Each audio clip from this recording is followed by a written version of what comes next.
Assalamu alaikum dear listeners, welcome back to your own channel Novels Craze. So I am back with episode number 4 of our novel Hum Safar by Hania. So let's start. وہ واقعی سونے کا چمچ منہ میں لے کر پیدا ہونے والا شخص تھا جس نے آج تک زندگی کی پہاڑیں ہی دیکھی تھیں. زندگی کی مشکلوں سے واسطہ اس کا اب پہلی مرتبہ پڑا تھا.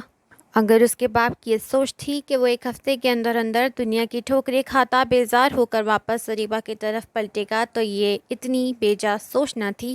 وہ ایک ایسا شخص تھا جس نے کبھی اپنا کوئی کام بھی اپنے ہاتھ سے نہ کیا تھا. اس کا ہر کام بہتر سے بہترین ہوتا تھا، لیکن محض ملازموں کے سر پر اس نے صرف حکم دینا اور حکم چلانا ہی سیکھا تھا. اب بھی وہ جذباتیت میں اپنا گھر تو چھوڑ آیا تھا، لیکن اب سڑک کے بیچم بیچ کھڑے ہو کر وہ اپنی منزل کے بارے میں سوچ رہا تھا کہ اب وہ آخر کب تک گاڑی کو بے مقصد یوں سڑکوں پر گھما سکتا تھا. آخر اسے کسی نہ کسی جگہ تو جانا ہی تھا، مگر اس کی منزل آخر تھی کیا؟ زندگی کے تمام مسائل مخولوں سے نگلنے کو تیار اس کے سامنے کھڑے تھے. وہ اس وقت امراحہ کو کہاں لے کر جا سکتا تھا؟ باپ کے بنا وہ کیا تھا؟ اس کی تو اپنی کوئی پہچان ہی نہ تھی. ایسے میں وہ امراحہ کو کہاں رکھتا، اس کی ضروریات کہاں سے پوری کرتا؟ وہ تو خود کو محنتی بھی نہیں کہہ سکتا تھا کہ زور بازو محنت سے ہی اپنی بیویوں کے اخراجات پورے کر سکتا.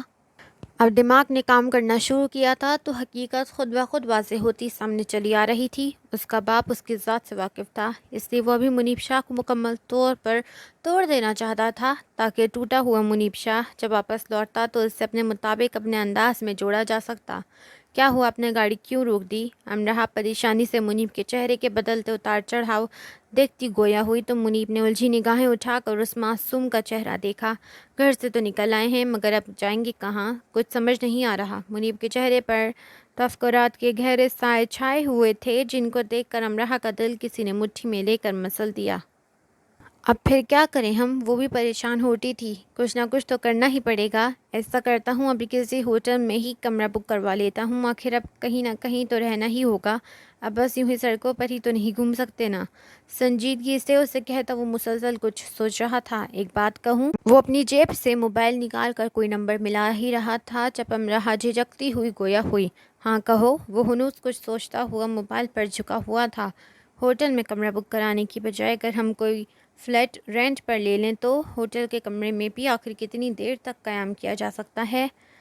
بات تو تمہاری بھی ٹھیک ہے. ایسے حالات میں جب اس کے اپنے سوچنے سمجھنے کی صلاحیتیں مفلوج ہو رہی تھیں اسے امراحہ کی تجویز اتنی بری بھی نہ لگی تھی. پھر وہ مسلسل کسی سے فون پر بات کرتا رہا. کچھ دیر بعد گاڑی ایک دفعہ پھر سے سفر پر روانہ ہوئی تھی. یہ ہم کہاں آئے ہیں؟ گاڑی کو ایک عالیشان بنگلے کے سامنے رکتا دیکھ امراحہ نے حیرت سے منیب کی طرف دیکھتے استفسار کیا. میرے دوست شہریار کا گھر ہے یہ. شام تک فلیٹ کا انتظام ہو جائے گا، تب تک ہم یہاں پر ہی رہیں گے. منیب نے اسے بتاتے گاڑی کا دروازہ کھولا تو وہ بھی اس کی تقلید میں باہر آئی. شہریار کی ماں اور اس کی بہن بہت ملنسار اور اچھی خاتون تھیں. وہ دونوں ہی اس سے بہت اچھے طریقے سے ملی تھیں. شہریار کی بہن سمن دونوں کا ناشتہ گیسٹ روم میں ہی لے آئی تھی. ابھی فی الحال ہر طرح کی سوچوں کو جھٹک دو امراحہ اور آ کر ناشتہ کرو. پریشانیاں پہلے ہی بہت ہیں، ایسے میں تمہارا بیمار ہونا میں افورڈ نہیں کر سکتا. میری التجا ہے تم سے کہ اپنی صحت کے ساتھ کوئی سمجھوتہ مت کرنا. سمن کے ناشتہ رکھ کر چلے جانے کے باوجود امراحہ کو بیٹھ کی پائنتی پر ایسے ہی گمسم بیٹھا دیکھ کر منیب نے اسے محبت اور نرمی سے ناشتے کی جانب متوجہ کیا. امراحہ بھی اس کی بات سمجھتی خاموشی سے بیٹھ سے اٹھ کر صوفے پر ناشتے کے پاس آئی. دونوں نے خاموشی سے جی بھر کر ناشتہ کیا تو امراحہ ناشتے کے برتن سمیٹتے برتن اٹھا کر کمرے سے باہر نکلی. ارے بھابھی، یہ آپ نے تکلیف کیوں کی؟ میں آنے ہی والی تھی. اسے برتن باہر لے کر نکلتا دیکھ سمن بھاگتی ہوئی اس کے پاس آئی اور اس نے بجلد امراحہ کے ہاتھوں سے کھانے کے برتن پکڑے. ایسی تو کوئی بات نہیں. ان کے اچھے اخلاق کے آگے امراحہ خواہ ہی شرمندہ ہونے لگی تھی. کافی دیر تک وہ سمن اور اس کی والدہ کے ساتھ بیٹھی باتیں کرتی رہی. کچھ وقت گزرنے کے بعد جب دوبارہ سے کمرے میں آئی تو منیب کو کسی کے ساتھ فون پر بات کرتا مصروف پایا. ویسے بھیا، آج آپ نے کیا ہیرو پنتی دکھائی؟ نہیں چاہیے مجھے باپ کی کوئی دولت یا جائیداد. اپنی ذمہ داری کے آگے مجھے کوئی سمجھوتا نہیں. فون کی دوسری جانب ولید شاہ اتنے سخت حالات میں بھی اپنے شوق اور چنچل انداز کے باعث منیب شاہ کے چہرے پر مسکراہٹ بکھیرنے میں کامیاب ہو چکا تھا. منیب شاہ کمرے میں بیٹھ گراؤنڈ سے ٹیک لگائے بیٹھا، اس کی باتیں سن کر مسکرا دیا۔ بھیا پتہ ہے میں کیا سمجھا تھا؟ مجھے لگا تھا کہ ڈرامہ فلموں کے ہیرو کی طرح آپ بھی بولیں گے یہ رہی گاڑی کی چابی، یہ لیں کریڈٹ کارڈ، یہ رہا ڈیبٹ کارڈ، نہیں چاہیے آپ کی دولت، میں آپ کی ہر چیز کو لات مارتا ہوں لیکن میں کسی صورت بھی اپنی ذمہ داری نہیں چھوڑوں گا۔ مجھے لگا تھا ایسا کوئی سین ہونے والا ہے پر آپ نے تو ایسا کچھ نہ کرا۔ میں پورے استحقاق سے گاڑی لے جا کر میری ساری امیدوں پر پانی پھیر دیا، ولی شاہ بھرپور ڈرامائی انداز میں کہتا، ابھی تک شرارت پر آمادہ تھا۔ بس کر دے یار، زیادہ بکواس نہ کر۔ مانا کہ میں تھوڑا جذباتی بندہ ہوں مگر اب اتنا بھی عقل سے پیدل نہیں ہوں کہ زیادہ فلمی ہیرو بنتا۔ سب کچھ وہیں چھوڑ کر زمانے کی ٹھوکریں کھانے اور سگنل پر کھڑے ہو کر بھیک مانگنے کے لیے بیوی کے ساتھ گھر سے نکل پڑتا۔ ابھی تو اکاؤنٹ میں جو کچھ رقم ہے اس کا بہت حوصلہ ہے مجھے، لیکن میں سوچ رہا ہوں کہ جلد سے جلد اس رقم کو بھی کیش کروا لوں، کیونکہ مجھے اپنے باپ کا کوئی بھروسہ نہیں۔ آج شام تک میرے سبھی بینک اکاؤنٹ بھی فریز ہوئے ہوں اور واقعی میری حالت کسی فقیر سی ہو۔ اب تو سب سے پہلے تم میرے کچھ کام کرو۔ ترم خان کی اولاد بنتا میں خالی ہاتھ گھر سے نکلتا آیا ہوں، لیکن اب احساس ہو رہا ہے کہ ایسا گزارا نہیں ہونے والا۔ اس نے میرے کمرے سے میری تمام ضروری چیزیں، ڈاکیومنٹس، میری کچھ کپڑے، جوتے اور تمام ضروریات کی باقی اشیاء، بالخصوص جتنی بھی قیمتی اشیاء ہیں جیسے اینٹیکس کے پیسز، میری گھڑیاں وغیرہ، وہ سب کچھ پیک کر کے مجھے شام تک پہنچا، اور اس کے ساتھ ساتھ امرہ کا بھی سامان، اور ہاں، بھیا کی لائبریری سے چند کتابیں اس کے سامان میں رکھ دینا۔ آج کل تو فراغت ہی فراغت ہے۔ نیز امرہ پریشان ہونے کے ساتھ ساتھ حواس باختہ بھی ہو رہی ہے، اس کے لیے کتابیں اچھا مصرف ثابت ہوں گی۔ منیب شاہ مسلسل سوچ کر آگے کا لائحہ عمل بتاتا سب سمجھا رہا تھا۔ آگے حالات کس نہج کے ساتھ ہو سکتے ہیں یہ وہ سوچ سکتا تھا، اس لیے اب اس نے پہلے سے ہی اپنے مستقبل کے بارے میں کچھ سوچنا شروع کر دیا تھا۔ اور ہاں، کچھ یاد آنے پر وہ ایک دم پھر سے گویا ہوا، یہ سب کچھ ذیگا راز میں رہنا چاہیے۔ اپنے بھی کوئی عزت ہے یار، کوئی اسٹینڈرڈ ہے، ورنہ میرے ابا حضور نے کہنا ہے دیکھو اوقات تو یہی ہے نا منیب شاہ کی، بن یوں رہا ہے جیسے کہیں کا منسٹر ہو۔ وہ سر کھجاتا خود ہی اپنی بات کا لطف لیتا کہہ رہا تھا، واہ واہ واہ واہ، کیا بات ہے، صدقے جاؤں۔ بادشاہ کے محل سے نکلتے ہیں منیب شاہ کے دماغ نے کام کرنا شروع کر دیا۔ یہی حالات رہے تو بہت جلد آپ بہت آگے تک جانے والے ہیں۔ بھائی کی تمام ہدایات خاموشی اور سنجیدگی سے سنتا وہ ایک بار پھر سے شرارت پر آمادہ ہوا تھا۔ سنجیدہ ہو جاؤ بیٹا، سنجیدہ ہو جاؤ۔ رات تمہیں میں گھر کا ایڈریس سینڈ کرتا ہوں، پھر وہیں پر آ جانا، اور بتاؤ اریبہ کیسی ہے، اس کی طبیعت کے بارے میں بتاؤ۔ اسے تمام ہدایت جاری کر دینے کے بعد دل نادان کو پھر سے محبوب کی یاد ستائی تو دل کے ہاتھوں مجبور ہوتے وہ پوچھ اٹھا، بھابھی کی طبیعت ٹھیک نہیں ہے بھیا؟ آپ کے جانے کے بعد وہ بے ہوش ہو گئی تھی، ہاسپٹلائزڈ ہیں اس وقت۔ ورید کے بتانے پر منیب کے دل پر مانو بوجھ بڑھ چکا تھا۔ یہ بندی میری جان نکال کر ہی دم لے گی۔ اس ستمگر کی حالت جان کر دل میں ناقابل برداشت درد کی لہریں اٹھی تھیں۔ منیب شاہ نے گہری سانس خارج کرتے اس ہاسپٹل کا نام معلوم کیا۔ جلدی اس کا ارادہ ریبہ شاہ سے ملنے جانے کا تھا۔ سارا دن سجاوٹ شاہ کا اضطراب کی کیفیت میں گزرا تھا۔ بے بسی ہی بے بسی تھی کہ وہ بہن کی تکلیف کو دیکھتے جانتے بوجھتے بھی کچھ نہ کر پا رہا تھا۔ اریبہ کا بلک بلک کا رونا، اس کا سسکنا بار بار ذہن کے کینوس پر ابھرتا اسے اندر تک جھنجھوڑ رہا تھا۔ کسی کام میں بھی اس کا دل نہ لگ رہا تھا، اس لیے سرشام ہی اس نے گاڑی کو واپسی کے راستے پر گامزن کیا۔ کار پورچ میں گاڑی کھڑی کرتا وہ انتہائی برے موڈ کے ساتھ گاڑی سے نکلتا اندرونی دروازے کی طرف بڑھا تھا۔ لانج میں سامنے ہی عتیقہ اور عالیہ کو ماں کے ساتھ باتیں کرتا دیکھ کے اس کے ماتھے پر انگنت بل پڑے تھے۔ یہ یہاں کیا کر رہی ہے؟ ماں عتیقہ کو شعلہ بھار نگاہوں سے دیکھتے، اس کی مخاطب اپنی امی تھی۔ آواز اتنی اونچی ضرور تھی کہ وہاں بیٹھے تینوں نفوس ہل کر رہ گئے تھے، اور عتیقہ، اس کی آنکھوں میں تو بے یقینی ہی بے یقینی تھی۔ سجاول کا یہ لہجہ، یہ تحقیرانہ انداز اسے ایک ہی جھٹکے میں عرش سے فرش پر پٹکنے کا باعث بنا تھا۔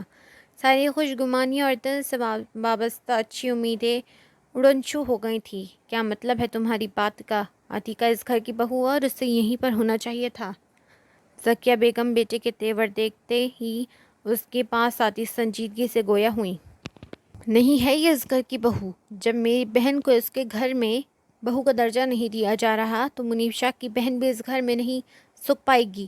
اس کے لہجے میں بہت فنکار تھی، آنسو موتیوں کی لڑیوں کی مانند عتیقہ شاہ کی آنکھوں سے پھسل پھسل کر گرنے لگے تھے۔ اس کے جسم پر کپ کپی طاری ہونے لگی تھی۔ اسے سجاوٹ شاہ سے جی بھر کر خوف محسوس ہوا۔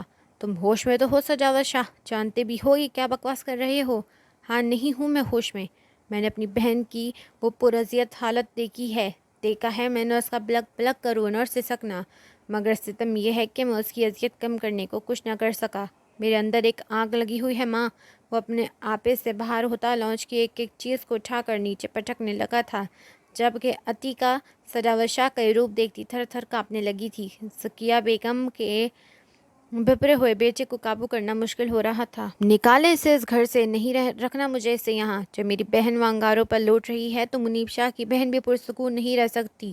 جو آنکھ میرے اندر لگی ہوئی ہے وہ منیب شاہ کے اندر بھی لگنی چاہیے، ذرا اسے بھی تو پتہ چلے کہ ناز و پری بہن کا غم کیا ہوتا ہے۔ اس کی جڑی اور لٹی پٹی حالت دیکھ کر کیسا دل پھڑ پڑاتا ہے۔ وہ لہو ٹپکاتی آنکھوں سمیت جارحانہ انداز میں عتیقہ شاہ کی طرف بڑھا اور اپنی سخت گرفت میں اس کی نازک بازو کو دبوچتے اسے گھسیٹتے ہوئے دروازے کی طرف لے کر جانے لگا تھا۔ اس غیر متوقع حملے پر کئی ایک چیخیں عتیقہ کے حلق سے برآمد ہوئی تھیں۔ وہ سسکتی بلکتی سجاوٹ شاہ کے سخت گرفت سے اپنا آپ چھڑوانے کی بھرپور مزاحمت کر رہی تھی۔ عالیہ پھٹی پھٹی نگاہوں سے منہ پر ہاتھ رکھے بھائی کا یہ جارحانہ روپ دیکھ رہی تھی۔ چھوڑو اسے سجاول، کیا پاگل پن ہے یہ؟ ذکیہ بیگم نے سرعت سے اس کے سامنے جاتے اس کے چہرے پر ایک زوردار تماچا جڑا تھا۔ عتیقہ اس گھر کی بہو ہے اور وہ یہاں سے کہیں نہیں جائے گی۔ تمہاری بہن بھی اپنے سسرال میں ہی ہے۔ اس کے سسرال والوں نے اسے بہت مان اور محبت سے اپنے ہاں بہو بنا کر رکھا ہوا ہے، اور اگر منیب تو آج نہیں تو کل زمانے کی ٹھوکریں کھا کر واپس اس کی طرف ہی پلٹے گا۔ اریبہ میری بھی بیٹی ہے۔ جب میں اس کے لیے اتنا سخت رد عمل نہیں دکھا رہی تو تمہیں بھی عتیقہ کے ساتھ ایسا کرنے کا کوئی حق نہیں۔ مجھے وجاہت بھائی صاحب پر پورا بھروسہ ہے، یہ نہ ہو کہ بہن کا گھر بچاتے بچاتے تم اپنا گھر توڑ بیٹھو۔ جب میری بیٹی اپنے سسرال میں موجود ہے تو میری بہو بھی اپنے سسرال میں ہی رہے گی۔ ذکیہ بیگم غصے سے اس کی جانب دیکھ کر کہتی ہانپنے لگی تھیں۔ سجاوٹ شاہ ضبط سے مٹھیاں بیچے قہر بار نگاہ عتیقہ پر ڈالتا غصے سے اپنے کمرے کی طرف بڑھتا، راستے میں آتی ہر شے کو ٹھوکروں سے اڑاتا جا رہا تھا۔ کمرے میں جاتے ہی اس نے ایک دھاڑ سے کمرے کا دروازہ بند کیا تھا کہ باہر کھڑے تینوں نفوذ دہل گئے تھے۔ ذکیہ بیگم نے لرزتی کانپتی سسکیاں بھرتی عتیقہ کو اپنے حصار میں لیا تھا تو ان کے کندھے سے سر ٹکاتی بلک بلک کر رو دی۔ اس کا دل سوکھے پتے کے مانند کانپ رہا تھا۔ جاؤ عالیہ بیٹا عتیقہ کے لیے پانی لے کر آؤ۔ ذکیہ بیگم عتیقہ کو بازو کے حصار میں لیے صوفے کے پاس آئیں اور بیٹی کو دیکھتے ہوئے پانی لانے کا کہا تھا تو عالیہ بھی ان کا حکم سنتی سرپٹ کچن کی طرف بھاگی تھی۔ بس میرا بچہ خاموش ہو جاؤ عتیقہ، چپ کر جاؤ۔ ادھر دیکھو میری جان۔ انہوں نے عتیقہ کا چہر اپنے ہاتھوں کی پیالے میں بھرتے اس کی آنکھوں سے بہنے والے آنسوؤں کو صاف کرتے کہا، سجاول ابھی غصے میں ہے، تم بالکل بھی فکر مت کرو، اس کا غصہ ٹھنڈا ہوتا ہے تو میں بہت اچھے سکون سے اس کے کان کھینچوں گی۔ مجھے پر یقین رکھنا بیٹا، میں سجاوٹ شاہ کو تمہارے ساتھ کوئی بھی زیادتی نہیں کرنے دوں گی۔ وہ سجاوٹ کا جو محبت بھرا روپ پچھلے 2 دنوں میں دیکھ چکی تھی، اس کے بعد سجاوٹ شاہ کا سخت ترین رویہ اور جارحانہ روپ اس کی برداشت سے باہر ہو رہا تھا۔ دل میں ایک ناقابل برداشت درد اٹھنے لگا تھا۔ اسے ایک دم ہی اپنی زندگی آندھی اور طوفان کی زد میں محسوس ہو رہی تھی۔ کل صبح تک اسے اپنی زندگی بہت خوبصورت محسوس ہو رہی تھی، لیکن نہ جانے کیسی آندھی چلی تھی کہ جو اس کی زندگی کی تمام تر خوبصورتیوں کو نگلنے سے اسے زندگی کے بدصورتیوں کو سپرد کر گئی تھی۔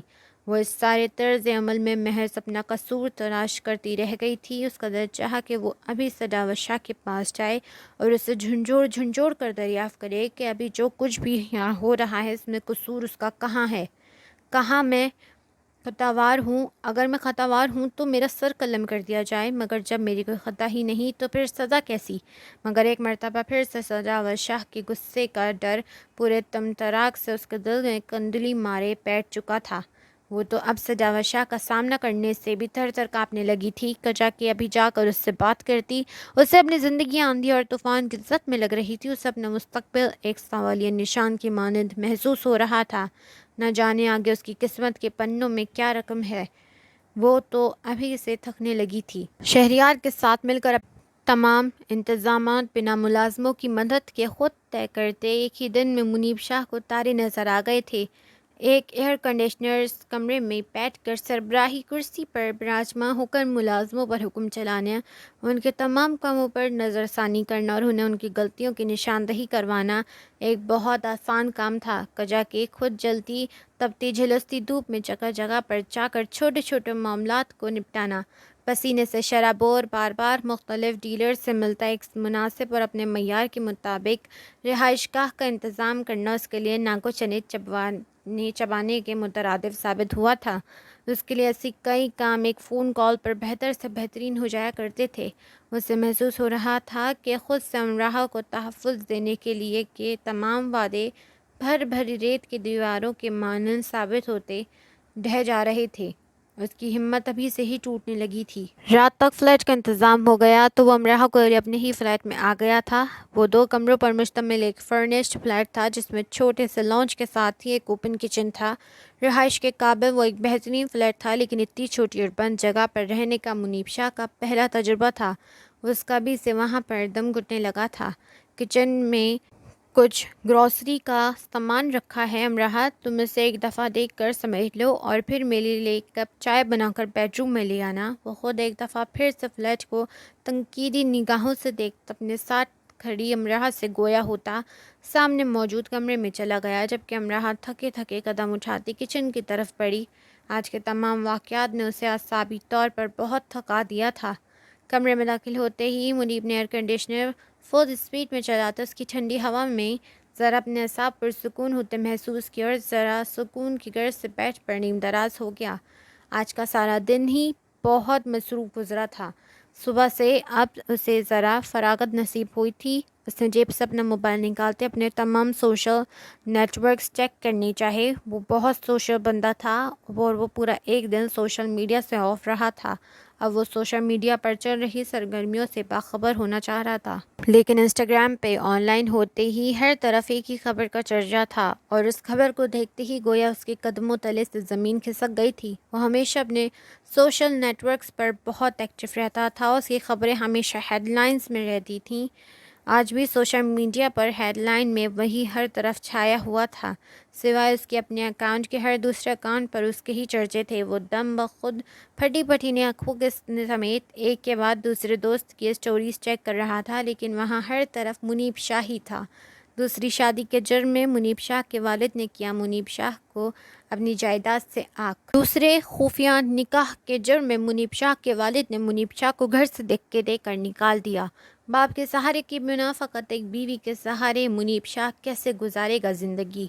کیا منیب شاہ کی زندگی کا برا وقت شروع ہو چکا ہے؟ کیا منیب شاہ نام نہاد ذمہ داری کا لالی پاپ تھامے اپنے اسٹینڈرڈ سے نیچے آ کر زندگی گزارے گا، یا پھر تمام دعووں کو غلط قرار دے کر ان سے انحراف کرتا واپس باپ کی طرف لوٹ آئے گا؟ آخر پیسے میں بہت کشش ہوتی ہے۔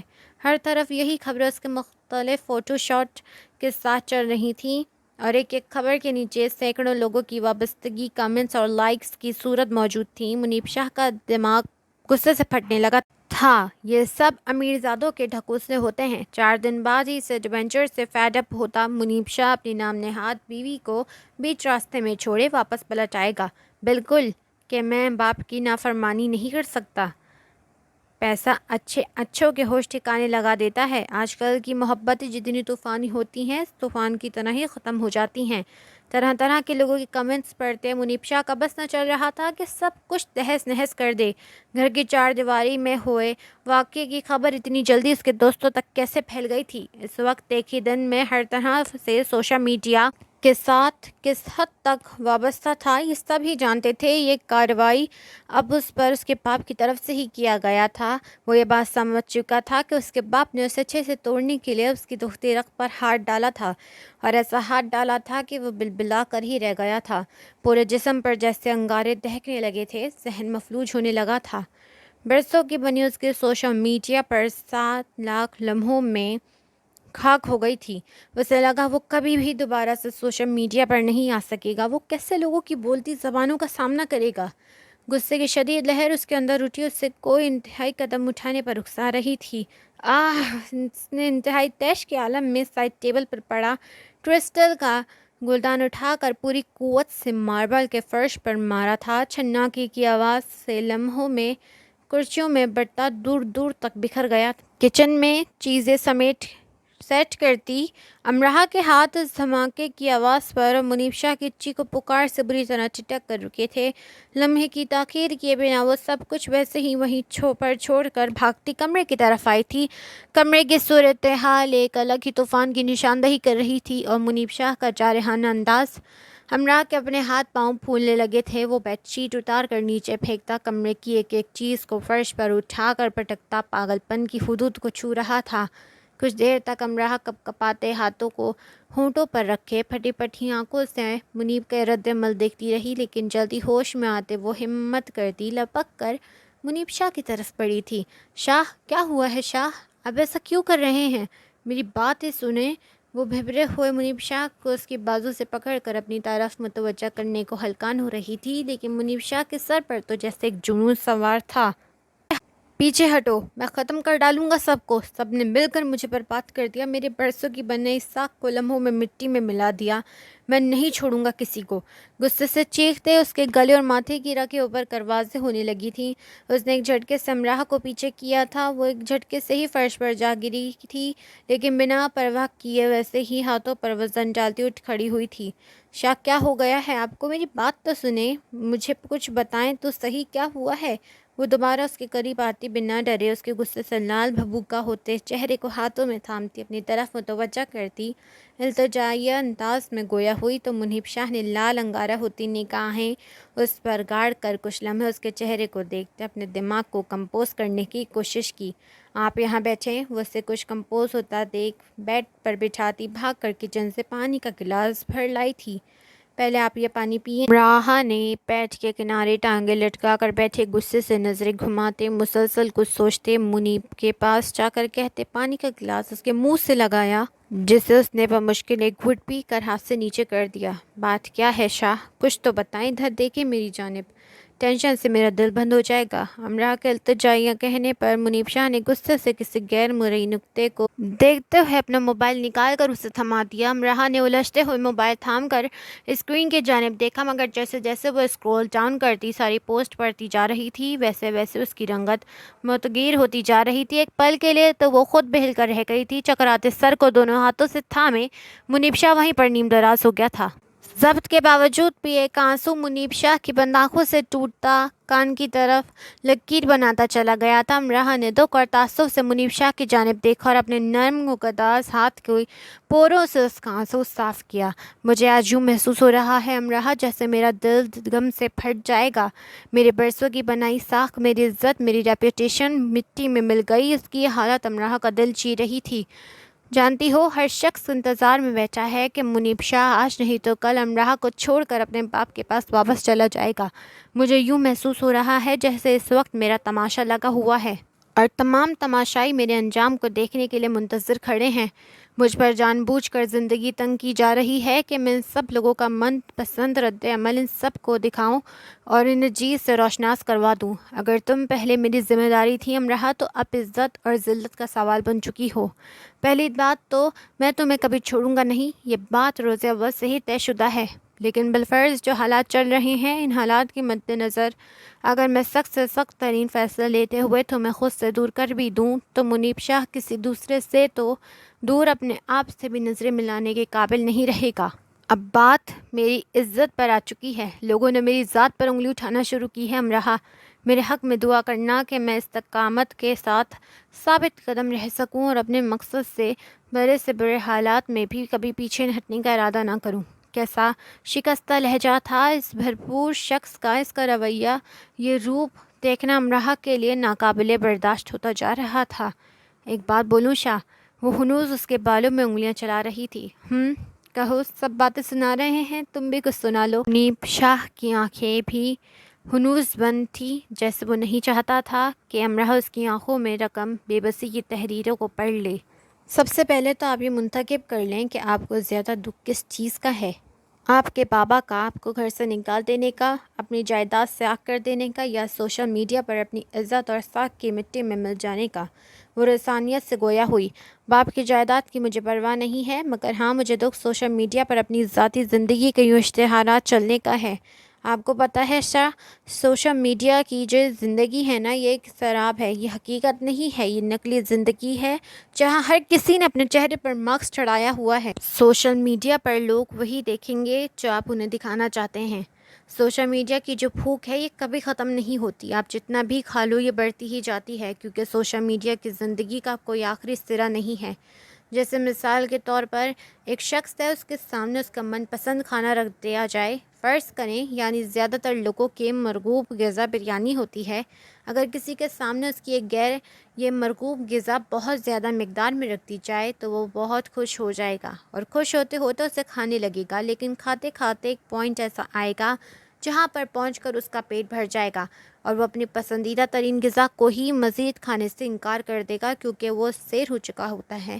لیکن اب ایک اینڈرائڈ گیم کو لیں، ایک انسان اس گیم کو کھیلتا شروع کرتا ہے تو اس کا کبھی اختتام نہیں ہوتا، کیونکہ اس کا کوئی آخری لیول نہیں ہے، آگے سے آگے اور اس سے بھی آگے انسان چلتا ہی جاتا ہے۔ فرض کریں ایک انسان ہے، اس کا ٹارگٹ ہے کہ میں نے اپنے دوست کو کراس کرنا ہے، اس کا دوست کسی گیم کے 50ویں لیول پر ہے اور وہ دن رات ایک کرتے ہوئے اس 50ویں لیول تک پہنچ جاتا ہے، لیکن اس مقام تک پہنچنے کے بعد بھی وہ خوش نہیں ہوگا، بلکہ وہ دماغی طور پر مزید اپسیٹ ہو جائے گا، کیونکہ تب تک اس کا دوست 70ویں لیول تک پہنچ چکا ہوگا اور یہ چیز اس کے دماغ پر بہت برا اثر ڈالے گی، اس کو ظاہر کروائے گی کہ وہ نکما ہے، وہ اپنے دوست کو کراس نہیں کر سکا، کیونکہ یہاں پر کوئی حد نہیں ہے، یہاں پر کوئی حقیقت نہیں ہے، صرف ایک سراب ہے جس کے پیچھے لوگ اندھا دھند بھاگ رہے ہیں۔ یہی حال فیس بک اور انسٹاگرام پر بھی ہے، کیونکہ یہاں پر بھی فالوورز کی کوئی حد نہیں ہے۔ سوچ کر دیکھیں ایک ایسا انسان جس کے 1000 فالوورز ہیں، لیکن اس کی تمنا یہ ہے کہ اس کے 10,000 فالوورز ہو جائیں، لیکن جب تک اس کے 10,000 فالوورز مکمل ہوں گے اس کے کمپٹیٹر کے فالوورز اس سے بھی زیادہ ہو جائیں گے۔ اس طرح سے یہ بھوک مٹتی نہیں ہے، یہ بڑھتی جاتی ہے، کیونکہ اس کا کوئی اینڈ نہیں ہے۔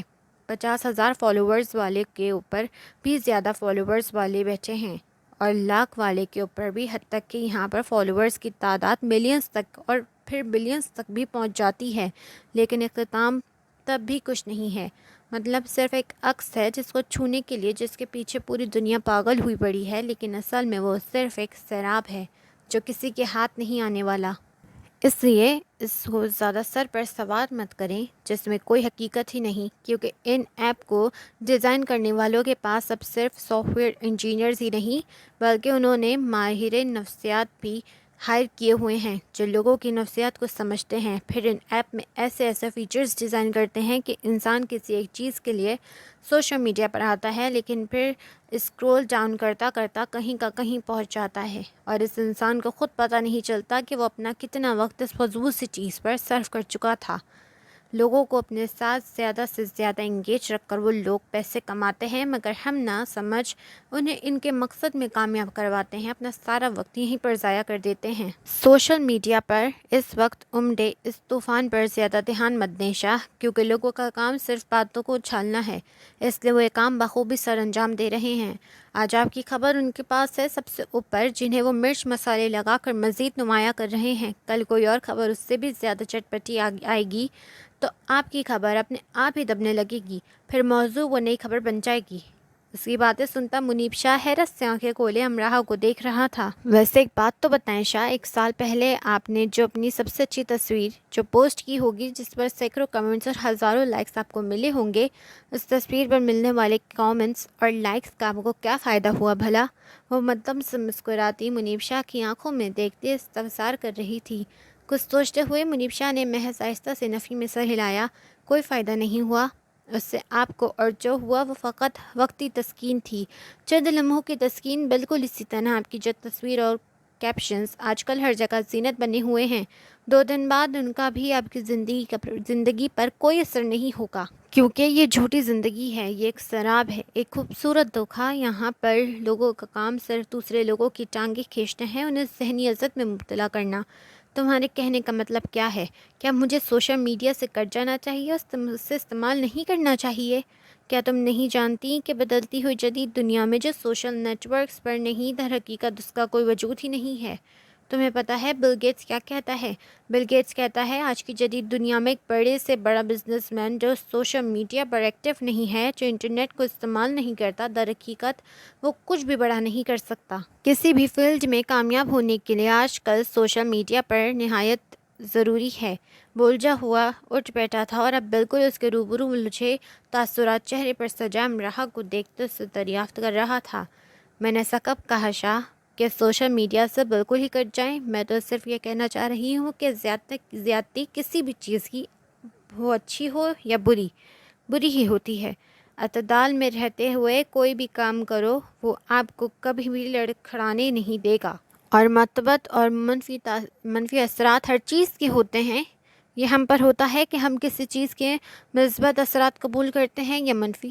فضول میں بنا کسی کام کے، بنا کسی مقصد کے حصول کے تحت سوشل میڈیا کو استعمال کرنا بند کر دیں، بلکہ اس کے بجائے اپنی صلاحیتوں کو بروقار لاتے ہوئے کچھ ایسا شروع کریں جس میں آپ کو ترقی دینے کے لیے سوشل میڈیا کے پلیٹ فارم آپ کے کسی کام آ سکیں، اور پھر اس جگہ پر لائک، کامنٹس اور فالوورز کی قید سے اپنے دماغ کو آزاد کرواتے ہوئے ایک فکس اور کلیئر ٹارگٹ پر نظر رکھتے ہوئے اس پر فوکس کرتے ہوئے چلتے جائیں۔ اس طرح سے کیا ہوگا؟ اس طرح سے ہوگا یہ کہ آپ کی سوشل میڈیا پر ایکٹیو رہنے کی خواہش، آپ کی ہر دل عزیز رہنے کی خواہش، سب میں نمایاں اور ممتاز ہونے کی خواہش کی تسکین بھی پوری ہوتی رہے گی، اور اس کے ساتھ ساتھ آپ کا کام بھی چلتا رہے گا۔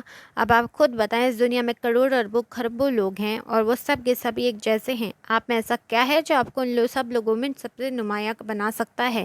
ایسی کیا چیز ہے آپ کے اندر؟ ایسی کوئی چیز نہیں ہے۔ اس چیز کو انسان کو اپنے اندر پیدا کرنا پڑتا ہے۔ ہر انسان ایک جیسا ہوتا ہے، لیکن اسے سب انسانوں میں سے ممتاز، الگ اور خاص بننے کے لیے اپنے آپ پر کام کرنا پڑتا ہے۔ وہ خود کو تراشنا پڑتا ہے، جس طرح سے ہیرے کو تراش کر مختلف شکلوں میں ڈھال دیا جاتا ہے، جس سے وہ پھر باقی سب میں ایک نمایاں پیس لگتا ہے۔ بالکل اسی طرح سے انسانوں کو بھی تراشا جاتا ہے۔ محنت کی کوششوں سے، لگن سے، استقامت سے، مستقل مزاجی سے، دن رات کو ایک کر دینے سے انسان خود کو تراش کر، گڑھ کر ایک خاص شکل میں ڈھال لیتا ہے۔ پھر اس کی ایک الگ شناخت بن جاتی ہے۔ پھر وہ ہزاروں کی بھیڑ میں بھی جا کر کھڑا ہو جائے تو وہ سب میں ممتاز اور الگ لگے گا۔ دور سے ہی ہزاروں میں چمکتا ہوا ایک نمایاں ستارہ معلوم ہوگا۔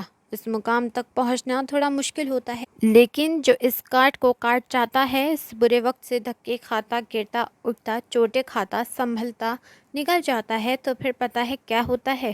وہ ایک توقع کو رکتی، مسکراتی نگاہوں سے منیب شاہ کی جانب دیکھتی گویا ہوئی کیا وہ حیرت کی عملی تفسیر بنا اس کی باتیں سن رہا تھا۔ آج وہ اسے وہ باتیں بتا رہی تھی جس سے اس کا واسطہ زندگی میں پہلے کبھی نہیں پڑا تھا۔ آج تک اس طرح کی باتیں نہ تو اس کے دماغ میں کھود آئی تھیں اور نہ ہی اسے کسی دن زندگی میں اس پہلو سے روشناس کروانے کی کوشش کی تھی۔ اب جب کہ اس کے سامنے ایک الگ سے نقطۂ نظر واضح ہونے لگا تھا، تو وہ منیب شاہ جو اچھے اچھوں کی بولتی بند کر دینے کا ہنر رکھتا تھا، اسے کام سے اپنے سے کئی گنا چھوٹی لڑکی کے سامنے کوئی بات نہیں کرنی آ رہی تھی، وہ ہنک بنا اس کی صورت دیکھ رہا تھا۔ ہوتا یہ ہے کہ پھر لوگ آپ کی ایک پوسٹ کے منتظر بیٹھے ہوتے ہیں، پھر آپ کی ایک پوسٹ ہوتی ہے اور وہاں پر ہزاروں بلکہ لاکھوں کا مجمع لگ جاتا ہے، کیونکہ پھر آپ سب میں ممتاز چمکتا ہوا ستارہ بن جاتے ہیں۔ آپ کی اپنی ایک پہچان، ایک شناخت بن جاتی ہے۔ اس کی باتیں منیب شاہ کے دل میں اترتی ہیں، اس پر سوچنے کی ایک نئے دربار کر رہی تھی۔ اس کے دل میں ایک ٹھہراؤ آتا جا رہا تھا۔ شاہ پلیز اب کسی چیز کے بارے میں بھی مت سوچیے گا، میں بس 2 منٹ میں سب کچھ سمیٹ کر آپ کے لیے چائے بنا کر لاتی ہوں، وہ بیڈ سے اترتی لجاجت سے کہتی وہاں پھیلے گلدان کے ٹکڑوں کو اکٹھا کرنے لگی، جبکہ منیب شاہ اس چھوٹی سی لڑکی کو دیکھتا ہی رہ گیا جس تقدیر نے بالکل اچانک سے ہی اسے ملا دیا تھا۔ جی بابا، آپ نے مجھے بلایا تھا؟ زہیب شاہ اسٹڈی روم میں داخل ہوتے سامنے صوفے پر فرقر سے براجمان وجاہت شاہ کو دیکھتے گویا ہوئے آؤ زہیب بیٹا بیٹھو۔ وجاہت شاہ نے اشارہ کرتے ہوئے اسے اپنے برابر بیٹھنے کو کہا تو وہ خاموشی سے باپ کا چہرہ دیکھتے ان کے قریب آ بیٹھا۔ سوشل میڈیا پر ہر جانب منیب شاہ کے چرچے ہیں، کیا تم نے وہ سب ملاحظہ کیے ہیں؟ وہ مخموم سا مسکرائے، جبکہ زہیب شاہ ان کی بات سنتا تعجب سے باپ کا چہرہ دیکھنے لگا۔ جی بابا، میں نے دیکھا ہے۔ تو کیا وہ سب کچھ آپ نے؟ کچھ بولتا ایک دم وہ جھجک کر رکا۔ بلا شبہ یہ سب کچھ میں نے ہی کروایا ہے۔ منیب شاہ کی جس حد تک جذباتی طور پر سوشل میڈیا سے وابستگی کوئی امکان ہے کہ ہر طرح سے لعنت و ملامت کو دیکھتے اور اس انداز میں موضوع گفتگو بننے ہیں وہ اس وقت مکمل طور پر ٹوٹ چکا ہوگا اور اب تک اس لڑکی کا بھوت بھی منیب شاہ کے دماغ سے اتر چکا ہوگا۔ وجاہت شاہ سے ٹکر لینا کوئی اتنا آسان کام بھی نہیں ہے۔ لوہا اس وقت مکمل طور پر گرم ہے، اس لیے اس پر چوٹ لگانے کا یہ بہترین وقت ہے۔ میں کچھ سمجھا نہیں بابا، آپ کیا کہنا چاہتے ہیں؟ ذہیب شاہ تو پہلے ہی سوشل میڈیا پر آئے ہوئے طوفان سے حیران پریشان تھے اور اب باپ کی باتیں سنتے ہوئے مزید الجھ چکے تھے۔ منیب شاہ ان کا چھوٹا بھائی انہیں بہت عزیز تھا، مگر اب جس طرح کی حالات کی آندھی چل نکلی تھی ان کی اپنی عقل مفلوج ہو کر رہ گئی تھی کہ انہیں کیا کرنا چاہیے۔ کل صبح تم منیب شاہ سے ملنے جاؤ گے؟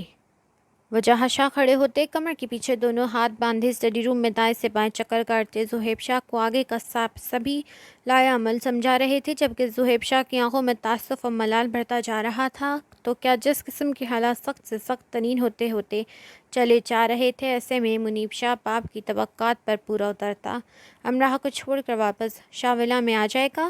ذہیب شاہ محض سوچ کر ہی رہ گیا، کیونکہ ہر طرف نظر گھما لینے کے باوجود بھی اس سے اس سوال کا جواب کہیں سے بھی معلوم نہیں ہوا تھا، کیونکہ وہ باپ کے مزاج اور سخت طبیعت سے بھی واقف تھا اور اپنے چھوٹے بھائی کی ضدی فطرت اور خود سری سے بھی واقف تھا، اور وہ بخوبی جانتا تھا کہ جب دو چٹانیں آپس میں ٹکراتی ہیں تو نقصان کسی ایک چٹان کا نہیں ہوتا بلکہ دونوں چٹانیں ہی ریزہ ریزہ ہو جاتی ہیں۔ تو اب محض اپنے گھر کے اچھے حالات کے لیے دعا گو ہی تھا۔ ابھی تو وہ صبح منیب شاہ سے ہونے والی ملاقات کے لیے لفظ ترتیب دے رہے تھے۔ سجاوت شاہ کا اس قدر سخت اور جارحانہ روپ دیکھ کر عتیقہ سجاوت شاہ سے سامنا کرنے کی ہمت اپنے اندر مفقود پاتی تھی۔ تب سے اب تک عتیقہ نے اپنے کمرے کا رخ نہیں کیا تھا، حتیٰ کہ اب گھڑی کی سوئیاں رات کے 12 کا ہندسہ عبور کر چکی تھیں۔ سجاوت شاہ بھی تب سے کمرے میں ہی بند تھا، اس نے بھی باہر نکلنے کی کوشش نہیں کی تھی اور نہ ہی عتیقہ نے پیش قدمی کرتے ہوئے اپنے کمرے میں جانے کی ہمت کی تھی۔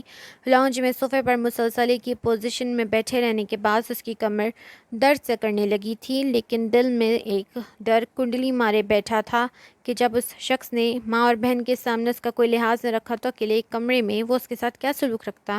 آنسو کے ایک بار پھر سے بنا اجازت کے پلکوں کے دریچے عبور کرتے بہتے چلے جا رہے تھے۔ بالآخر تیزی سے گزرتے ہوئے وقت کا خیال کر کے عتیقہ اپنی بے جان ہوتی ٹانگوں پر وزن ڈالتی اٹھ کھڑی ہوئی تھی۔ چھوٹے چھوٹے قدم اٹھاتے اس کا رخ اب اپنے کمرے کی جانب بجائے عالیہ کے کمرے کی جانب تھا۔ ارے بھابھی، آپ یہاں اس وقت؟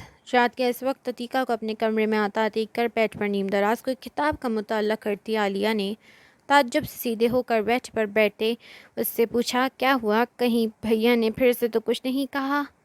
حالات کے پیش نظر اس کی حیرت فطری تھی۔ نہیں عتیقہ نے آہستگی سے نفی میں سر ہلایا، مجھے ان سے بہت ڈر لگ رہا ہے، اس لیے میں اپنے کمرے میں نہیں جانا چاہتی۔ پلیز کیا میں آج کی رات یہاں تمہارے ساتھ سو سکتی ہوں؟ لبالب پانیوں سے بھری آنکھوں سے عالیہ کو ایک آس سے دیکھتی وہ ملتجانہ گویا ہوئی۔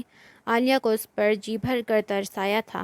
کیوں نہیں بھابھی، آپ آئیے نہ، لیٹے نہ۔ وہ بیڈ پر عتیقہ کو جگہ دیتی خود کھسک کر دوسرے کونے میں ہوئی۔ عالیہ نے دوسری طرف ہوتے ہی سائڈ ٹیبل سے اپنا موبائل اٹھاتے ماں کو میسج کر کے ساری صورتحال سے آگاہ کیا۔ جہاں تک وہ سمجھ پا رہی تھی ایسے رہنے سے حالات مزید بگڑتے دکھائی دے رہے تھے، اس لیے اس نے ماں سے مطالعہ کرنا ضروری سمجھا۔ عتیقہ بھی بیڈ پر ٹھیک ہو کر بیٹھی ہی تھی جب کچھ دیر بعد ذکیہ بیگم عتیقہ کے کمرے میں داخل ہوئیں۔ عتیقہ بیٹا، کیا تم سے اپنے کمرے میں نہیں گئی؟ انہوں نے آتے ہی حیرت سے عتیقہ سے استفسار کیا، جس پر عتیقہ خاموش آنسو بہاتے شرمندگی سے سر نیچے جھکاتے نفی میں سر ہلایا تو اس کے پاس ہی بیڈ پر بیٹھی اسے خود سے لگا گئیں۔ میرا بچہ، ایسے تو کام نہیں چلے گا، آپ کو پتہ ہے ایسے تو کام خراب ہوگا۔ فاصلہ دیو ہوتے ہیں جو کہ رشتوں کی خوبصورتی کو نگل جاتے ہیں۔ ہمت سے کام لو اور اٹھو، اپنے کمرے میں چلو، اور مجھ پر یقین رکھو میں تمہارے ساتھ کوئی زیادتی نہیں ہونے دوں گی، ذکیہ بیگم محبت سے کہتے اس کا خندہ تپ تپا کر اسے حوصلہ دیتی گویا ہوئی۔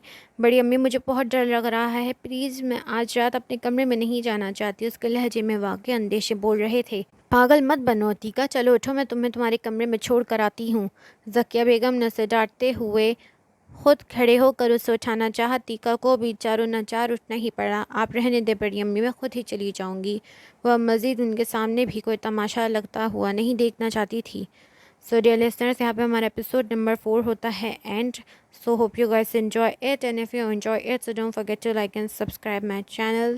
So Allah Hafiz.